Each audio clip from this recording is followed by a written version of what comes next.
Welcome back, everyone. I'm super excited for who's joining us now. We have Yawar Charlie, the Director of Luxury Estates at Christie's in Southern California. Welcome to Pride to Podcast, Yawar. How are you? I'm doing well. Thank you so much for having me. Wonderful. We're so happy to have you here. First of all, you're in California right now, right? We're all in New York. I'm in sunny Los Angeles. Okay, so you had to put the sunny on there because you know it's not sunny here. You know we going through it. The sun is down. Things are not good. Yeah, and it's also getting to be fall there. So how's California's fall weather? Is it doing well over there for that, or is it just sunny and hot all the time? I come to California a little bit, but usually in the summer. If by fall you mean sunny and 88 degrees, then yeah, it's Wow. super fall here. No, it's very hot. I'm ready for a cool down. Yes, I completely understand that. It's same here, same here. We got to the cool down part, but it kind of tricks us because we go between, I feel like, a little bit of warm, a little bit of cool, and then you go outside. The worst is going out in the beginning of the day, putting on a jacket. Halfway through it, it's hot. As soon as you get on the train, And as it's soon hot. as you get on the train, hot. And then it's just like, oh, nope, it's cold again. So you got to prepare for that. Yeah, I grew up in San Francisco, so I got used to wearing layers throughout the day. Because in the morning the fog rolls in and it's super cold, and it gets like super hot, and then the fog rolls back in and it's cold again. Oh, I love that. Ah. So, what brought you to Los Angeles and how did you get into real estate? So I came to LA. I mean, my story is super unusual. I came to LA to be an actor. I know you guys. What? I know. In LA? Uh, I'm glad you're sitting down for that. That no. Revelation. So I came down. I had my master's in fine arts, and I was on tour. And I decided that I wanted to veer away from live stage work and wanted to do some TV and film. So I came here to pursue that. And through that, I ended up saving up money, and I bought a house. And my realtor, the PG-13 version of this story is that he was a friend of mine, but he was a great friend and just not a good realtor. And so I was doing a lot of the research on my own. And my partner at the time said, you're really good at this. Why don't you just dabble in this? And this can be sort of the day job until the auditions kick in and the acting takes off full time. And I was like, sure, that sounds good. But before I knew it, it's like that kind of like side hustle became the full-time gig. And I was the top new agent at my Sotheby's brokerage that year. And it was like, oh, okay, I guess this is happening. And so it just kind of transitioned from there. And that was about 2008. Oh, wow. So, you started in high end real estate if you're at Sotheby's first. Yeah, you could say that, I suppose. Yeah, I think it was sort of by circumstance. I kind of made, I've been very, how do I put this? I made a joke when I moved to LA when the acting stuff was happening. I'm like, okay, I think I've had every gay job that you can have. oh my goodness. that you, Server. that you get to Did keep you your work at the clothes up. Abbey? That's literally every gay job. You got to go to all those places. You got to be a bartender, a Yeah. server, go-go boy, maybe. You got to do it to put in your work. Well, like I said, every job that I could have where I kept my clothes on. So Oh, good. That's fair. That's fair. no, she went to private school. I couldn't possibly. But that was just sort of my thing. And so I made a list of I've always enjoyed working in the community and and kind of integrating myself into the gay community. And so I made a list of some really great gay real estate agents. There are a couple here in LA. Again, another shock. Just a few. yeah. And I took a couple interviews and I got a couple offers right away because I knew I wanted to be mentored by someone who did a particular type of real estate, and that just kind of took off from there. Cool. And so, wait, so how did you get on Listing Impossible? How did that come about? So from having an acting background, I mean, look, I never met a camera I didn't like. So I always felt I like, love that. I hear that. yeah, and when I used to, in one of these, again, my universe of gay jobs, I managed a bar in West Hollywood called Eye Candy, and it was Love it. actually Logo TV's first reality show, the first show period. This is Oh, back. wow. This is back in like 2005, 2006, Yeah. because Logo was there exactly. Yeah. Right. So it was a good experience, and I found that I was getting more and more offers to do sort of lifestyle oriented, and I hate to say reality, but it's lifestyle reality shows. But this was before like they threw, tables and chairs at each other. This was actually like about the process of what you. So anyway, I've been doing real estate lifestyle shows essentially my whole career in real estate, you know, be it on ABC, NBC, Fox, like all of these things that they needed a realtor to be on discussing the market or things like that. That was kind of my wheelhouse. So Mm-hmm. I joined the Aaron Kerman group, I think in about 2016. I can't even remember now. It's 2016 maybe. And Wow. Yeah. and is and was the top selling luxury real estate team in Los Angeles. And so Mm-hmm. Aaron is like one of those mega agents that you hear about. And Mm-hmm. Yeah. our team got approached to do a show for CNBC, which he was already on a show called Lifestyles of, I think it was like homes of like the super rich. It was basically that. Oh Like, yes. You know what? I think I know what show you're talking about. Yes. Yes. Yes. Yes. yeah, it's one of those real estate porn shows that Yes. it's a business network. So it's not about anything, no drama. It's not even about the agents. It's really about the houses, and it's about the business aspect of things, which intrigued me because I had declined offers to go on some of the other shows I'm sure you've heard Mhm. about for years because that was not my thing. I'm like, if I wanted to pretend to be someone I'm not, I could have easily done one of those shows. But Right. this was intriguing. There was only seven of us of the team that were chosen to be on the show, and it was a business show. And so people really got to see what it was like to sell difficult homes. And it was not fake, it was not staged. My clients were not the friendliest, but they were not in real life. So, Right. I mean, but yes, a very interesting question. I'm sorry. Just kind of wanted to jump in there to ask you, like, what is the difference, would you say, between that or maybe a show like Selling Sunset or Million Dollar Listing LA and things like that? Because you obviously those shows have a lot of like production, and when you talk about things not being produced, you can tell that those shows were produced. However, we do you feel like any of those aspects bled over into Listen Impossible, or do you feel like no, it was completely just Strictly business? business. Yeah. well, first of all, those shows are that you mentioned are huge successes. I don't watch those shows. Okay. Uh, but that being said, like I said, our show is very business oriented. It was about the numbers. Right. It was specifically about homes that had been sitting on the market that Mm-hmm.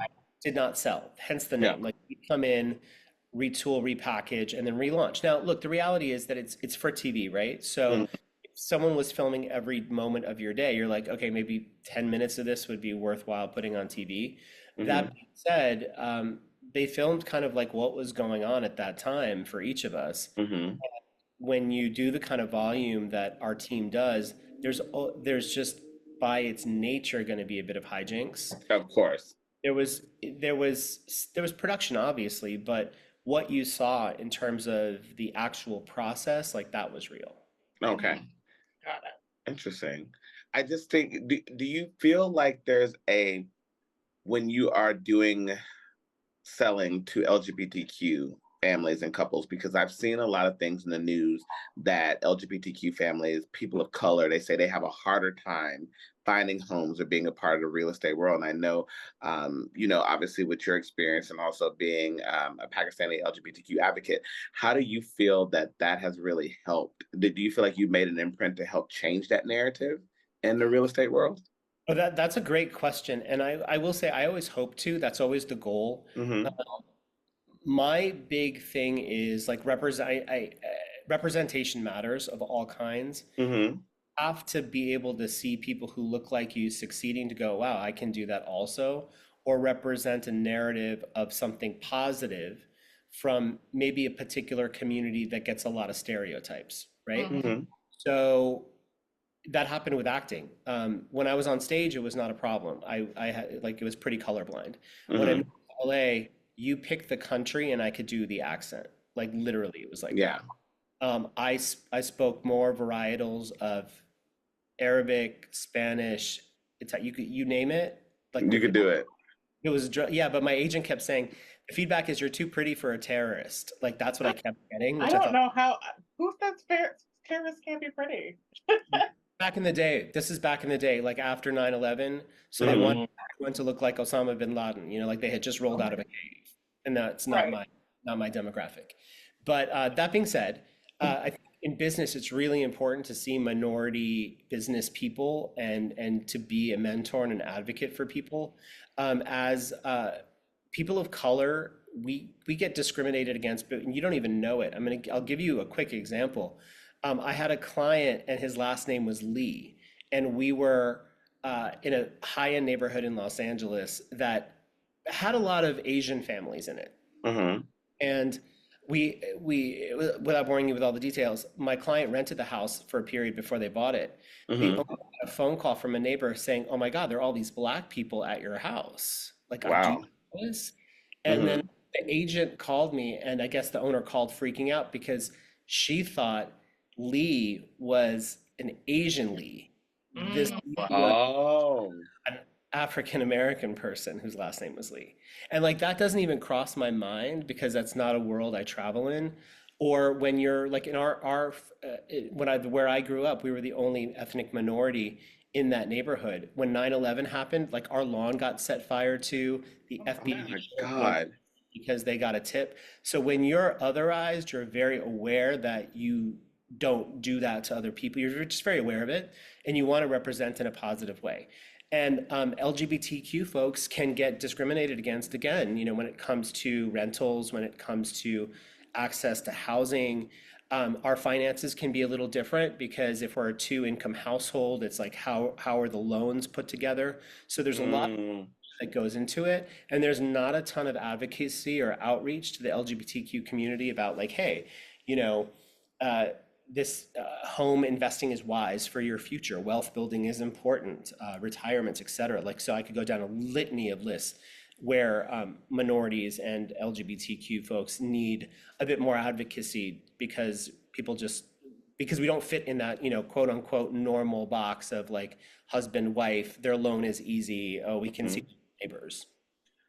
Can we get into that a little bit? Yeah, yeah, yeah. Because I want to ask, what would be some of your advice for first-time home buyers, specifically LGBTQ plus, minorities, POC, Yeah. and yeah. So my big thing is that you want to make sure, like I enjoy working with folks from within the community who have sort of a shared experience, if that makes Mm-hmm. sense, to Right. help guide you where you need to go. So, I joke around, and this was actually pitched as a subject line of a show because all my clients are gay. It's like gay all day. It's hilarious. I love that. And so I love it because I just like with my other, past lives, I was always about working within the community, making sure like we had a space.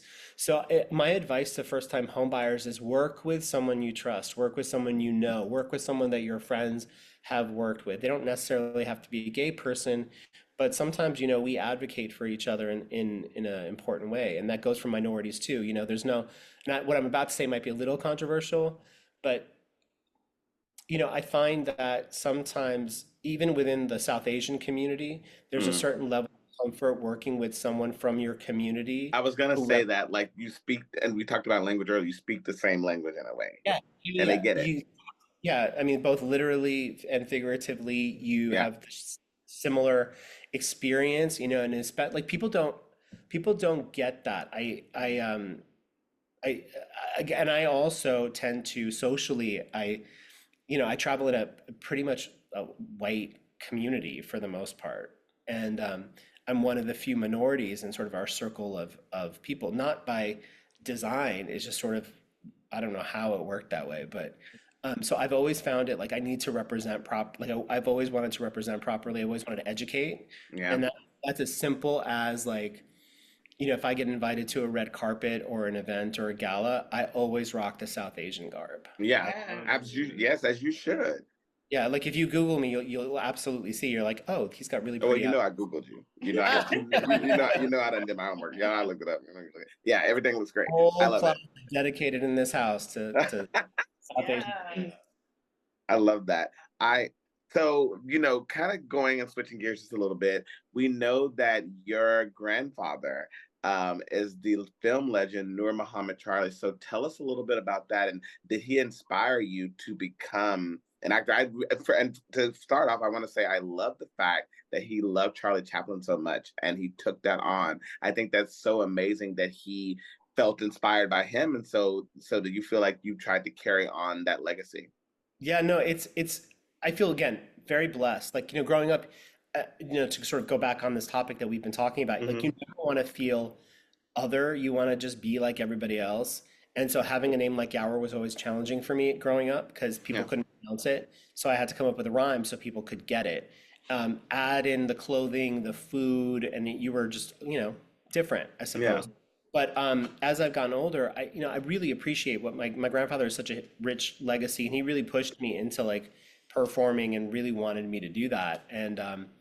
And it's kind of nice to have that history to know that he did the first talking film in Bollywood, which is like, Yes. Wow. Yes, he did. That's so it's cool. like 4 times bigger than Hollywood. It's huge. Yeah. And so he's a real pioneer there. And so that is sort of amazing to have that background.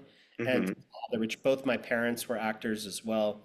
So it's kind of nice to have that history, even though I'm not pursuing that path. It's nice to know that, you know, I have that history and have that background. But even when you were pursuing that path, you have quite a few credits on your filmography. Jack, NCIS, Heroes, like you did some work. It did work, and it's so funny because I always have to complain to whoever does the IMDb because they don't update it. Like I was on General, We said, "Wow, you're not updating it." I was on yeah General Hospital forever, and I'm like, Yes. but anyway, not Yes. there. No, it does, but you know what though? It doesn't necessarily translate. Like I will say, in again, as we're talking, Hmm. I haven't pursued professional acting for quite a long time, for over 10 years at least, 10 to 15 years actually. Um, and back then opportunities were really limited, especially for minority folks. Not that it's like, gangbusters now, but it's definitely Hmm. better than it was. And you have so many different avenues in which your work can be seen. Whereas back in the day, YouTube was not a thing. Right. There was this thing that people started to do called a quote unquote web series, but no one really knew what that was or where to see it. So you just had the networks. And then, I didn't play anything other than a doctor, an engineer, a terrorist, or a drug dealer. And Wow. usually, um, and I wouldn't, where I drew the line, where I drew my outrage line was Hmm. I wouldn't do the 7-Eleven accent. So I didn't get any of those guys.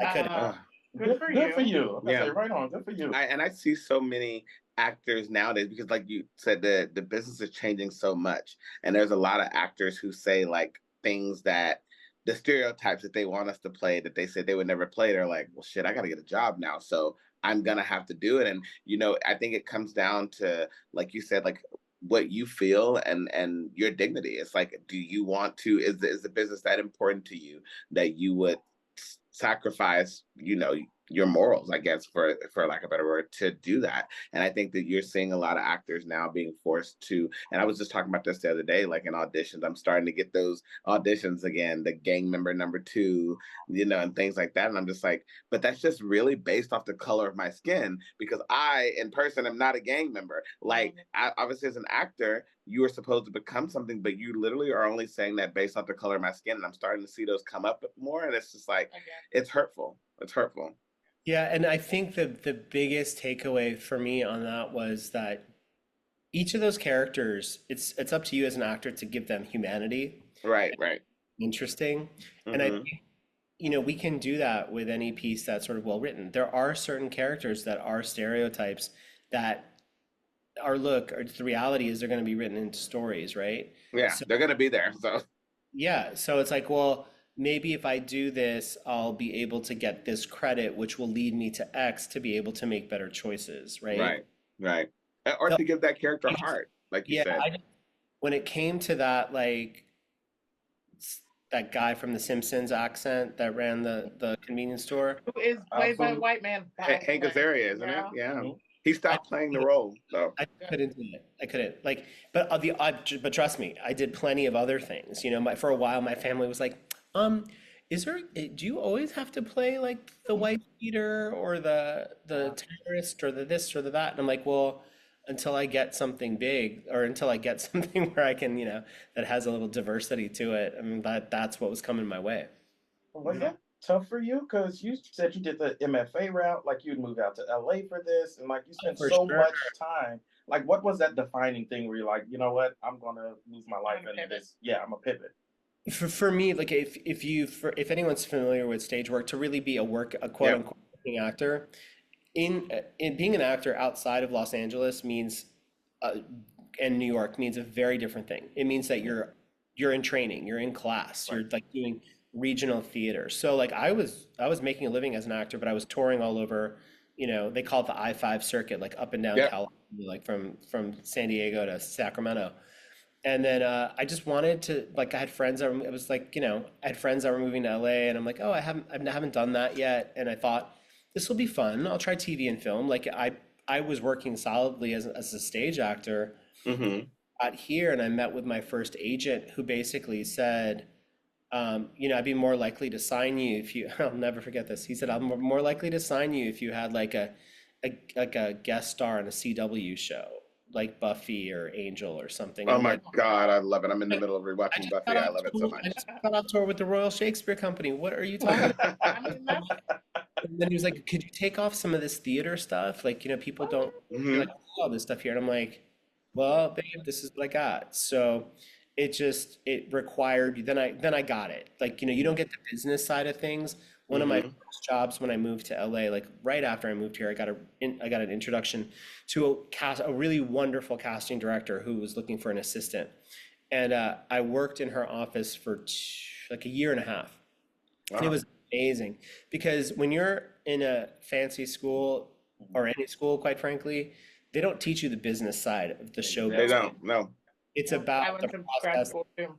Yeah, they don't teach you that at all, Mhm. And I I got here and they were casting a pilot, and this is back when you had to open envelopes and black and white headshots and Right. Yeah. Had to run the staples and get them done look, last minute. hundreds of headshots. They looked Hmm. at 40 only from like the top agencies and the managers that call them. So normal, like everyday actors who were just trying to make it didn't even have a chance. And I was like, holy crap, this is not what I thought. Like I knew before if I was auditioning for something right away, like if it was something, a classical piece, like if it was a Shakespeare, I knew exactly. I'm like, okay, these are the three characters I'll be up for. It'll always be the bad guy because I got dark hair and eyebrows. The nasty boys are always the best to play in classical. They got the most Hmm. stuff to do. I played Bernardo like 5 times. Like I already auditioned for something. I knew what I was going to get, and I knew what my competition was going to look like. Here, I went on my first audition, and there were 12 people who looked like they could be my cousin, and I was like, Wow. where Yeah. did all these people come from? So it's a whole different like psyche. And then, you know, everyone was like, oh yeah, it was harder to get a bartending job than get a corporate job in LA, which is hilarious. Right. My goodness. Very hilarious. Okay, so I am gonna pivot a little bit. Let's do it. Have you sold any homes to anyone we would be like, oh my God, really? I Or is it like parent, is it like doctor-patient confidentiality? NDA. It totally is. But Really? oh yeah, I can't tell you. I'm not getting sued. No, but Understood. we have to for most of our celebrity clients or athletes or things like that, we have to sign NDAs. And so it doesn't take much to figure out. But like, Mm. yes, you can be watching TV, you can be watching particular reality shows, just know that I've sold them homes. And it's Yes.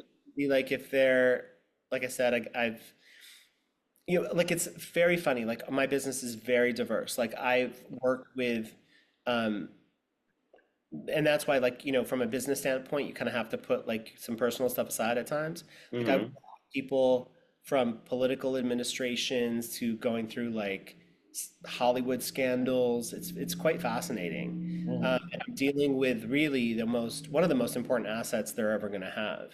And when you're Mhm. in people's home, it's a different energy, and so you kind of Right. add on. So yeah, I have worked. It's a very long answer to what you asked. I've worked with celebrities that should be like, oh, what were they like? But Yeah. to me, it's more like, they're like anybody else. Like I don't let it get to me because my job is like I'm here to sell or do something with their home. And Yeah. so that's what because if you start getting Struck. Hmm. is the word. I can't believe that. Um, if you can like get off like track. Yeah. Okay. Well, you know what? I'm gonna go because we have to have a shady question. So you don't have to say the name because NDA. But what was the worst experience you had while selling a home? Oh, Yeah, we're gonna that's get you with one, but you don't have to say the name. that's okay. That's easy. It's on Listing Impossible. It's the finale Oh, episode. Like what you Oh, saw for me, my storyline, quote unquote storylines did not have happy endings because yeah. that's Yeah. what happened. And this last client put me through it. In fact, I'm sort of thankful in a way that it happened that way, uh, Hmm. because they taught me that I coined this term called energy vampires, and Mm, Hmm. I use that in life and I use that in business. That you like if you're focused all your energy on like an energy vampire, someone who's just negative, who you know Yep. you can please, they just suck Hmm. all your energy out so you can't you know, tend to the rest of the garden. You cannot water it because you're so focused on this one thing that's taken up all your energy and time. And Yeah. so, yeah, they were horrible. oof, I'm so sorry. Gosh. I'm Like, gonna watch again now, closer. yeah. You know, it's not like I think you with real estate in particular, uh, again, I think because of some of these shows that make it look like glamorous and fun, Hmm. we're all rolling up in our G-Wagons constantly. I mean, I do have a fancy car, so I can't really throw shade on that. Yes. But like my point is that they make it look like so easy and uncomplicated. The reality is a good real estate agent is going to be looking out for your best financial interests, and that includes very honest conversations about what you should and should not do. Like I can't force someone to sell a house, I can't force them to buy a house, but I can tell them what I think in my experience is the better decision for them to make. And so that's Absolutely. I just want Yeah. one more real estate thing because I'm really fascinated by it because I kind of know nothing about it. And I'm kind of like a woo woo spiritual type of girl. So I'm like the energy you talked about energy that matches someone when they like are in their home. You're in their home. yeah. So like, what is it like when you find someone and you match the right energy of the person to the home? House. Like, yeah, how do you know that? Like, how do you like? That's such a good question. And Yeah. that's totally true because I'm a big believer in energy. Hmm. Like I've been in homes where I'm like, this is an unhappy house. Like, and it's true. The couples were getting a divorce or like someone was fighting this house. In one of my homes, I did an energy cleanse because they were literally I paid an energy healer to come through, and I know most people listening to this are going to be like, "What?" Like this. I just felt like I'm not mad at that at all. Thank you. I Yeah. just feel like you know, like when you meet somebody and you're like, I like them, and you can't, you know, just they have good energy. Houses have Hmm. like there have been in houses where I've been in where I'm just like, I want to be friends with these people. Like they're not even out. Hmm. I'm just at their house and I'm like, I want to be friends with these people. Like their stuff just gives off like we'd click. Then there's other homes that I'm like, oh, this is a sad place. And so I think, you know, energy is like a big thing when it comes to homes. That's why like I always advocate on making sure that when I take a listing or whatnot, we stage a house. We make sure it's presentable because we want to give that energy of welcome. We want to make sure anyone can see their life in a space, which is Hmm. really important to do. And it's an art, and it's which I think sort of feeds the creative side of me too. And because it, you know, being a creative person, you want that outlet. So I appreciate, you know, kind of creating that story, creating that energy, creating that space that people are going to be attracted to. Yeah, that's beautiful. I love that. I love it. Like I think it's so enlightening because I think that a lot of people, especially when they go into acting, you know, some people don't want to do a desk job. Some people don't want to do like, you know, working as a server and stuff. And I think it's important to know that there's other alternatives. And do you think that you'll ever return to acting or have you really truly left it? Because I don't think you have. I think that there's something in you, you know, I mean, yeah, that's a performer and also like An artist. it's in your line. It's in your like in your family line. So do you think what would make you come out of Retirement. yes to do this? Well, so first of all, thank you for saying that. But I think part of my thing is like, again, as a creative person, you have to find an outlet, right? Right. Whatever Yeah. it is for you. And so for me, it was always being in front of the camera. So when that was Hmm. not happening the way it wanted, real estate kind of fell into my lap and that kind of grew. And then I started doing these real estate lifestyle videos. And I've kind of Hmm. created my own sort of series of videos called Yep. Ask hour because I'd be at a bar, at a club, on a play, it doesn't matter where, people would ask me about the real estate market. And again, especially within the LGBTQ community, because there's not a lot of people like, like I said, advocating to like, hey, you got to get into, do this because you're not, you may run up against some challenges and here's what you need to know. So I always, and again, I think having an MFA and teaching as part of that component, I love doing my video work because I get to, it's educational and Yeah. it's entertaining and it's interactive and it also feeds my creative soul and gives me my like camera fix that I want. So I do, I'll do see, and I'm very quick at it. So like for example, if the market changes or the interest rates go up, or someone will like, if I get a question, like I get approached quite a bit to do commentary for different news articles and like Oh yeah. live and five places in California that to avoid investing in or stuff like that. And so I'll do a video series on that because people find it interesting. They're like, "Oh, I didn't know that not putting a pool here would, decrease my value," or just stuff that people don't necessarily think about. And that, it's not like unless that question is on your mind and you type it into Google, like it's hard to find. So I like doing those things. So I feel like I can see myself continuing to do that. I can see myself sort of continuing on that lifestyle presentational type format. But I think that, I mean, you never say never, but I was gonna say, see, you went all through that, which I thought was beautiful, to avoid my actual question. no, And I'm just no, I'm you. yeah, but listen, I do believe. Listen, everyone knows this about me on the podcast. I am someone who I'm like, no, no, no. I still see the spark, and I think it's beautiful what you're doing, and I think that you absolutely should continue to do that. But I think I also think in terms of acting in the way you wanted to. I think something might come your way at some point. I kind of see things, and so You're a real estate person. yeah. On something. I mean, but yeah, and I just think that at least you say never say never. So we'll No, keep that. I never say never, and I'm open to all kinds of possibilities. The thing is, uh, acting is a full-time job, which is Yeah. something that true actors, I hope, if anyone's listening, they need to hear. If Yeah. anyone's studying, you need to hear. You have to be in class, you have to be auditioning, you have to be like out there. But Yeah. at the same time, you have to support yourself, right? So I did not want to, look, I was gonna make a bad Whitney Houston joke, but like I wanted to make too much money. Like I wanted to, like I was like, I need stuff.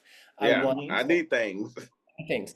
And once I was like, you know what? I wanted to move over to the next chapter, and being an artist is really hard to do that. To just Yeah, it really is. be completely real with you.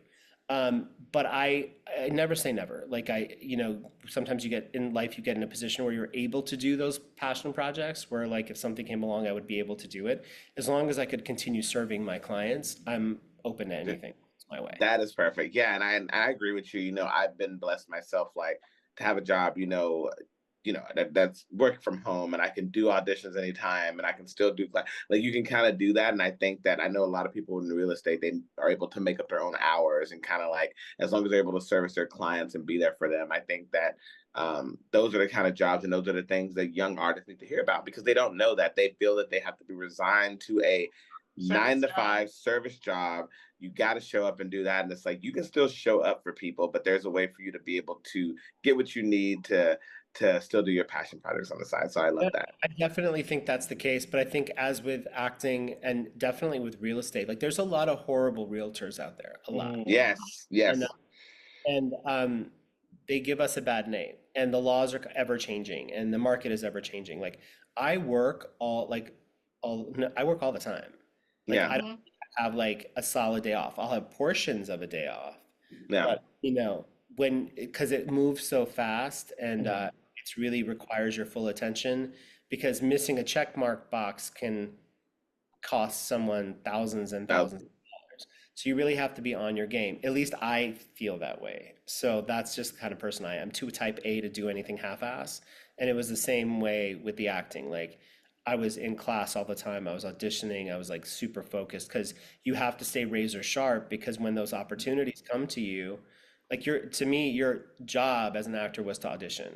And when Right. you got there, that was the good extra stuff. Like that was the bonus. It was getting Yeah. the job. Like you have to Yes. program yourself to like, and it's a muscle like anything else. You can't get lazy. Like if you were, if you're training for something, you have to be at the gym.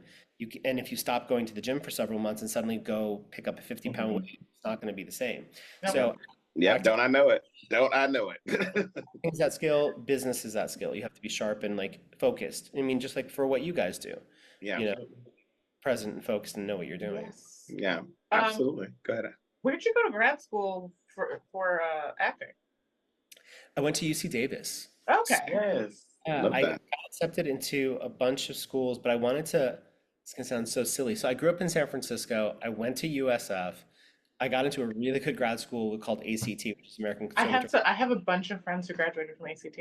Yeah, so I got into there, and I got into a place in New York and a couple other places, but I got waitlisted for my number one choice, which was Carnegie Mellon. I didn't get in. And so Alright. Davis approached me, and they had such a good scholarship deal. I'm like, Davis, like this is the middle of nowhere, but they only took 8 students, and I got there, and I was like, oh geez, like this is hardcore. So it was a great immersive experience, and I also wanted a cool sweatshirt. Like I wanted to go to a real. I went to the new school for my MFA, and we don't have a cool sweatshirt. So you are absolutely right. I want a sweatshirt. You're gonna have to say, it's time for you to write a letter. You need a sweat. Yeah.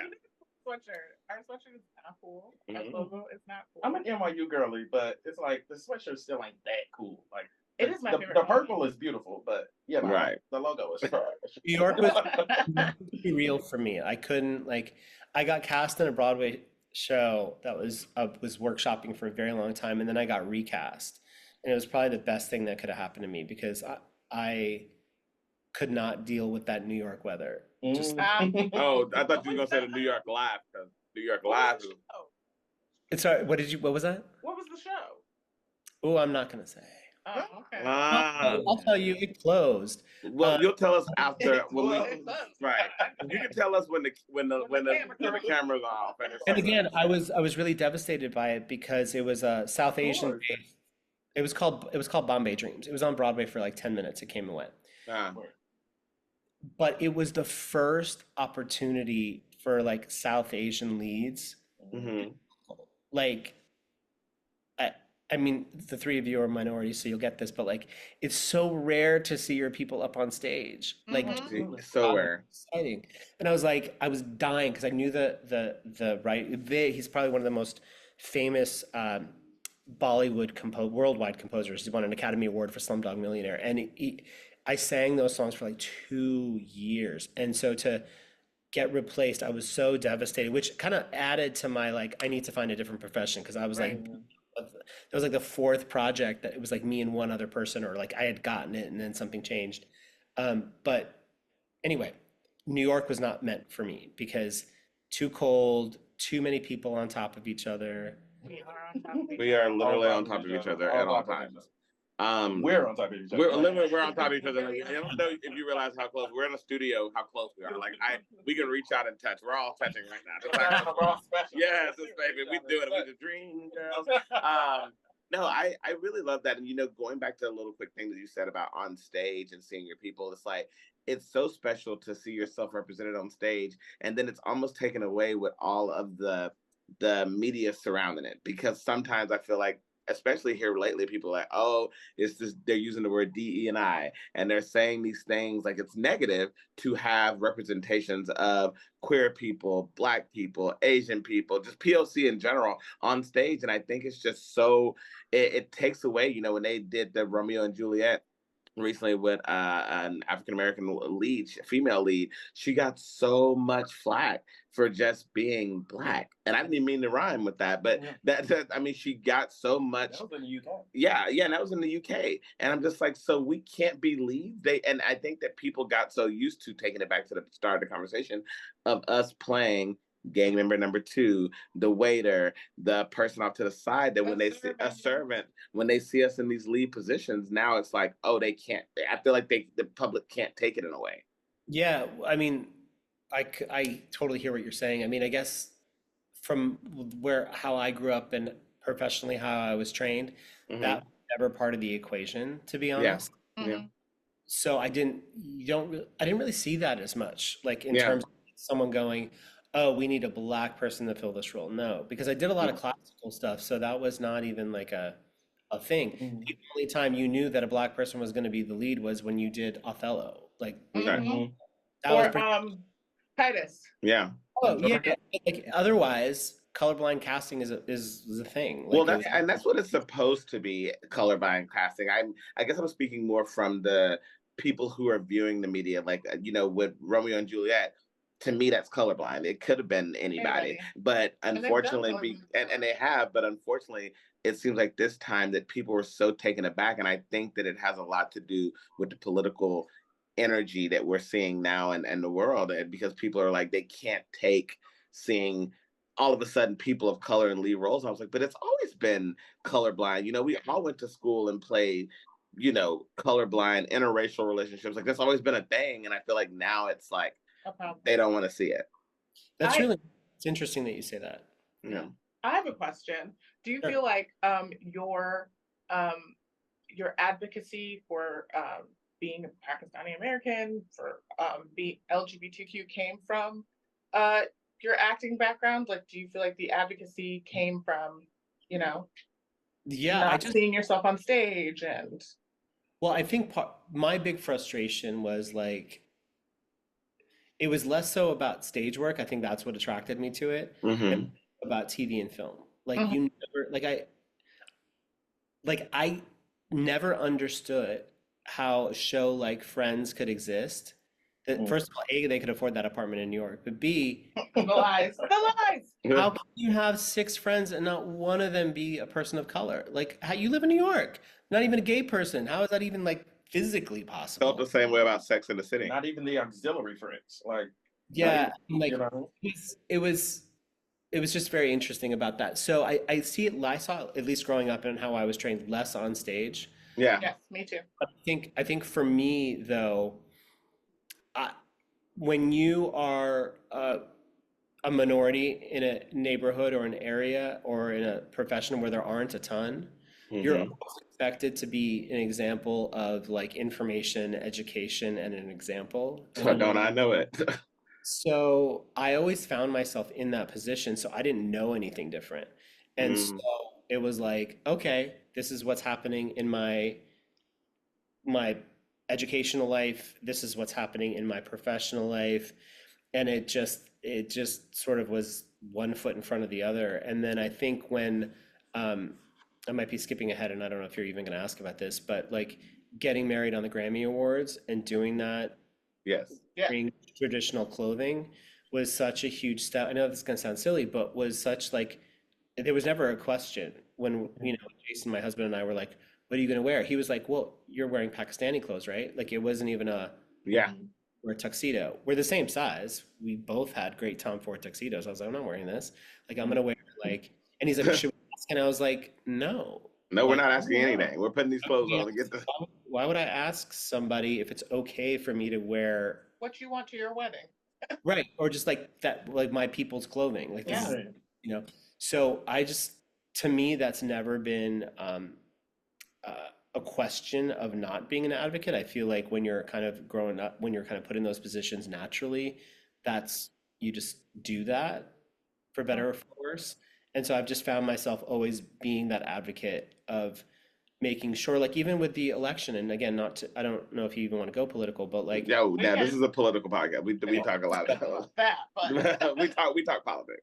okay, perfect. So, during the I'm a commissioner for the city of West Hollywood. So working in the community, being focused on LGBTQ rights has been hugely important. Obviously, my best friend was one of the proponents, the plaintiffs in the Prop 8 case for California. We grew up together.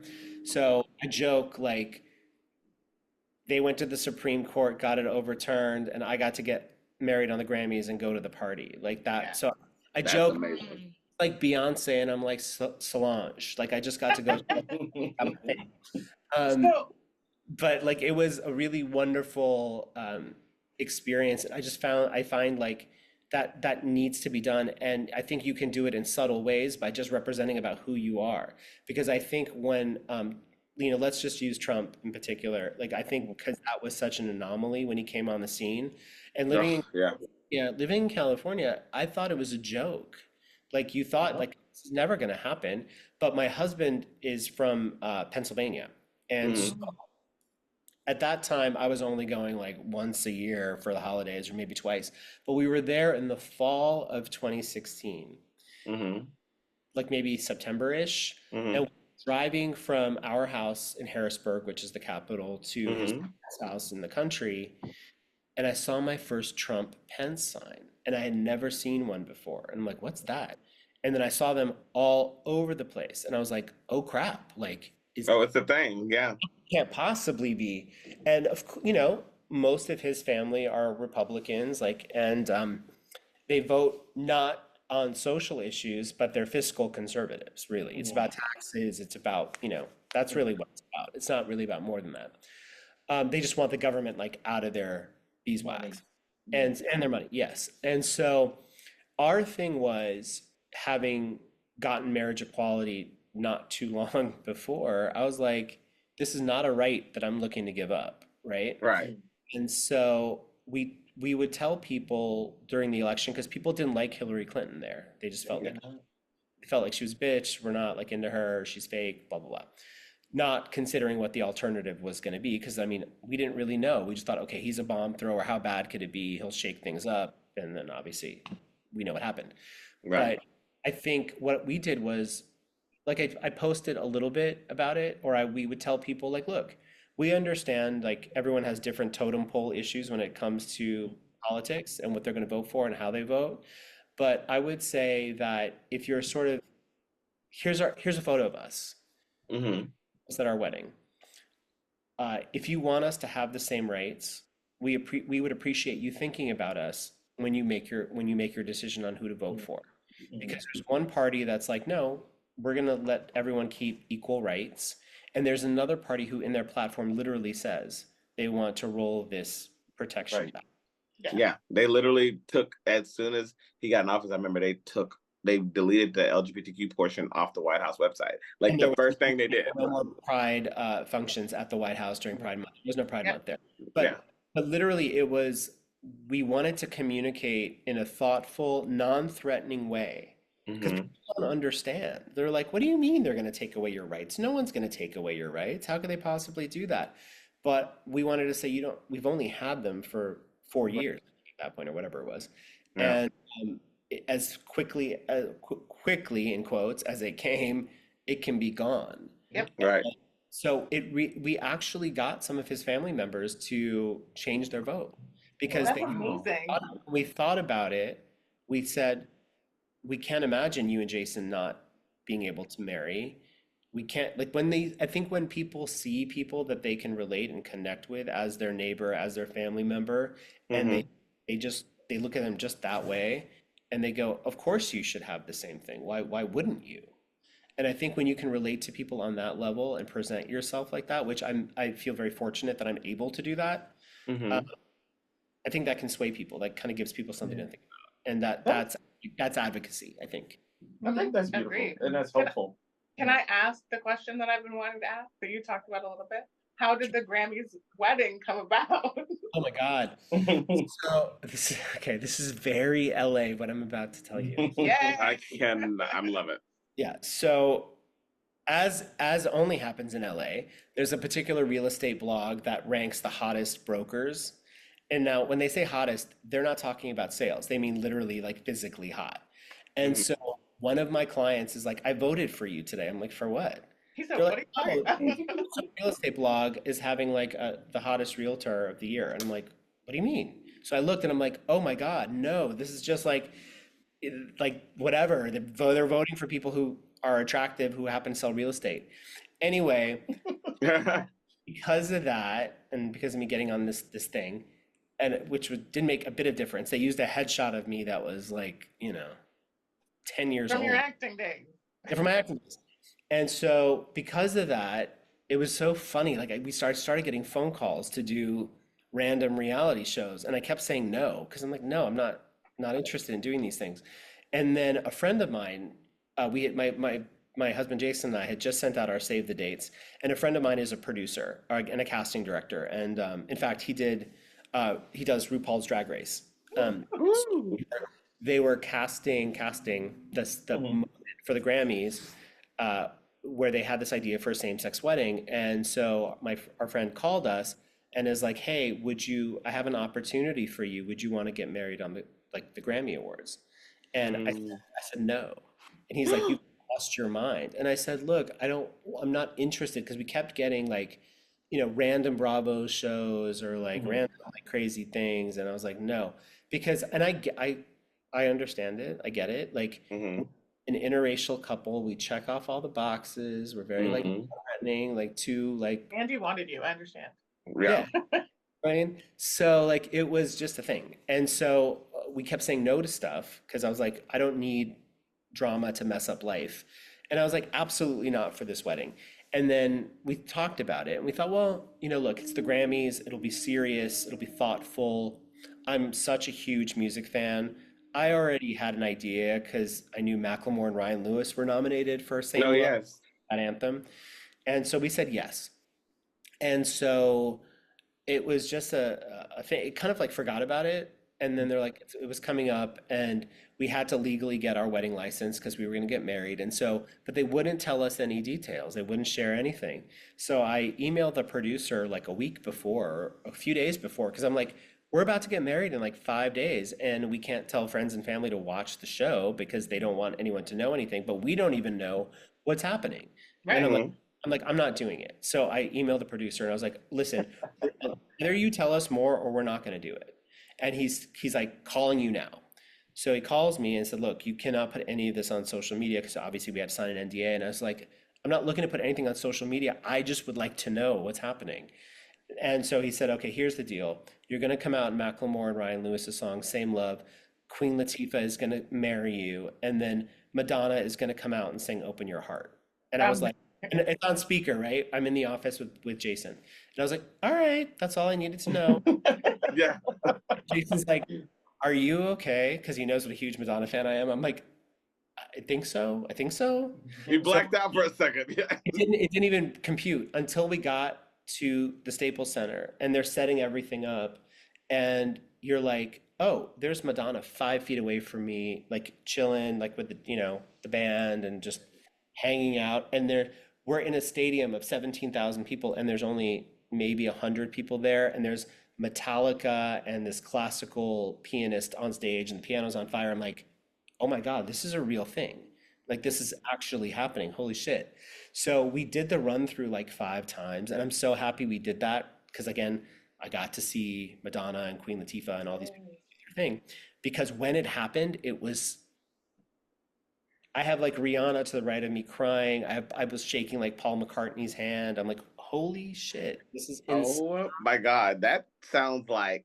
It Did was you get to amazing. talk to Madonna and them? Did you get to speak Yeah, to yeah, them? yeah, yeah. But what ended up happening is again, this is sort of the actor in me, right? So they were placing us where we were going to be for the camera shots Hmm. off to the side. I'm like, ugh, we're not even going to be on camera. That's a bummer. And then they had pools of light. And that's when I had to check myself. I was like, yeah, shut up. You're like getting married at the Grammy Awards. This is an Yeah. amazing. But they have us like a foot and a half, I guess, upstage of a light pool. And I was Hmm. like, "Jason, take a step to the right." And he's like, why? They told us to stand here. I'm like, Jason, just take a step to the right. We got to be in the light. So Right. Right. we're in the light. And then the director's coming around for the opening shots and he goes, and we're just like holding hands, right? We're just being stupid. And he looks over at us and he goes, you guys, okay, so we'll start here. We're like, okay. So if you watch the ceremony, we're the first people you see and it pulls out. And so, and then there's a photograph that was taken of us where I'm like wiping like a tear away. And that's the photo that got used for like the cover of the LA Times, the New York Times. Diane Sawyer ended her broadcast with that. Like if you Google Grammy Gay Wedding, that photo, Jason and I will come up before like Madonna and all this. Anything. It's insane. So that we didn't realize the big deal of it until like it was happening and then right after. I was like, That, oh geez. that is such that's so beautiful. Like I remember when that happened, you know, the Grammys, and now, like I also said earlier, we got to go back and watch because I remember when that happened because obviously we watched it live, and just for you to be a part of that moment and for you to have you and Jason to have this, like y'all will never forget that. You will never forget that, and so congratulations to you for that. Like that's Thank amazing. you. And what's so nice, like talking about like the LGBT community and how we do need to look out for each other, Mm-hmm. um, even when it comes to like that little extra nudge, which is there were, I can't mention the names, but like there was in the Grammy production, they they used that clip of us again because they had the opportunity to put something in for like every like 5 years that clip will pop up. Yeah. And I finally met one of the heads of the the production company who was like, "Oh yeah, we always put that forward anytime they ask for a Grammy clip because they Mm. get like a gay voice or a gay face or we try to Not like gay face. They were like, we need you you know what to. I mean? A gay face in a good way, I guess, whatever that means. But like Yeah.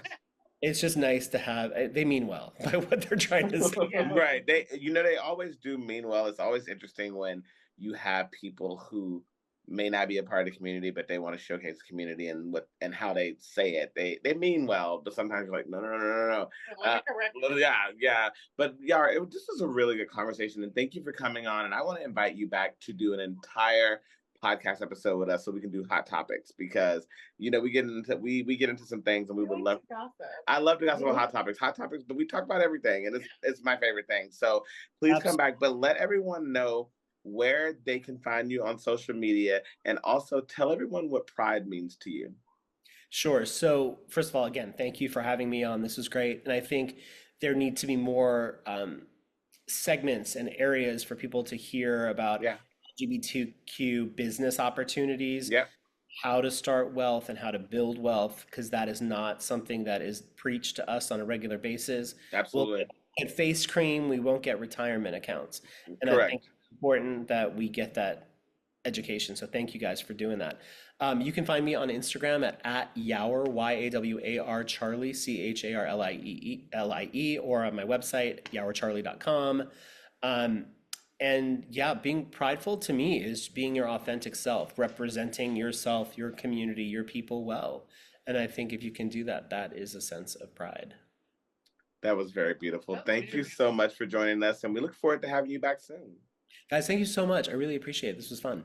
You too. It was so much fun and so educational. And I think that's very important. And I really hope our listeners out there take something from this interview and know that there are other opportunities and ways to be creative. So thank you for Yeah, that. again, like I just want to say, like there's even scholarship type opportunities for LGBTQ folks. If you take a look to see if different financial institutions offer like kind of a startup program or even for low income LGBTQ Mhm. folks in certain areas, like there's programs to get you into how like your first house.